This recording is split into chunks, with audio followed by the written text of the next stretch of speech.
Good afternoon and welcome to Live at 12:05 here at the Isle of Wight County Museum. I'm Jennifer England, the director. Thank you for tuning in.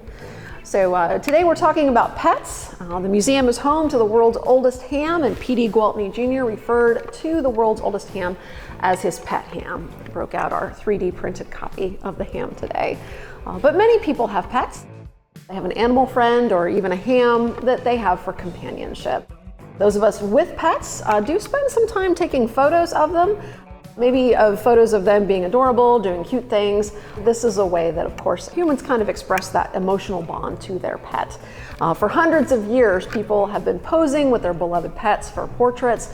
Members of the royal family and elite classes sometimes posed for formal portraits alongside their animals to kind of exhibit their wealth and their status, or even their love for their special friend. So when we look back at these images, we can kind of sometimes see some interesting information in those photos, maybe old businesses that are now gone, clothing styles, statements and elements of pop culture, or even maybe the weather, or just, of course, perhaps some endearing moments. So I pulled a few images of pets from the museum's photographic collection for you, and let's take a look. This is Emily Wright and Toby the police dog. They are posing here at J.A. Wright General Store in Carsville. It's about circa 1930.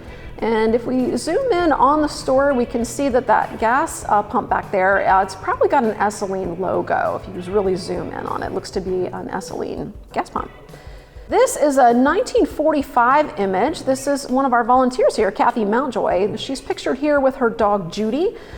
So, you know, about a 1950 photo, and you can see that her fashion choice at the time, she really liked, she was playing a little bit of dress up there, looking adorable. We have a number of images in the collection of Frances Wilson of Rushmere.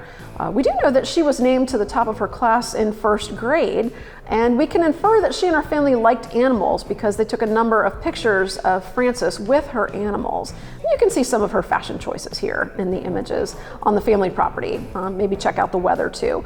But this is an image of Frances Wilson and her cat Coco in 1933. We have noted this is age 10. We assume that is Frances and not the cat. This is Frances in 1935 with Kurgi. And again, this is Frances with her puppy named Major in 1934. And here we have a picture of Frances in 1935 with her dog Chubby. We actually have a couple of images of Chubby in the collection. To this one, I say, me wow. This is George Norwood and his cat circa 1920. They're right here at the corner of Church and Main Street in Smithfield, and you can see that George is kind of straddling the front wheel of the bike to hold it steady while his cat sits up in the seat. So clearly his cat had some skills. And this image that I have for you, it's taken in the 1920s, and this is an image of Daddy. This is the Wasley family. Here we can see his dog's got, you know, some skills because he's kind of sitting up and he's shaking hands.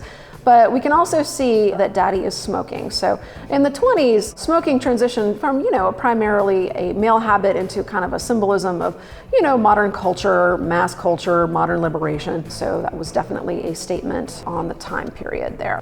And this is Tiger. Tiger was an orange striped kitty. He was owned by Kenneth Adelstein Jr. I actually owned the jewelry shop here on Main Street. And so this was his kitty, but his kitty was kind of on patrol for the town of Smithfield. So actually in 1976, someone came along and they scooped him up, thought that he needed a home, but they tracked him down, and then Tiger came back because he was not a stray. And so he definitely had a job here. So he resumed his patrol duty once he made it back to his post.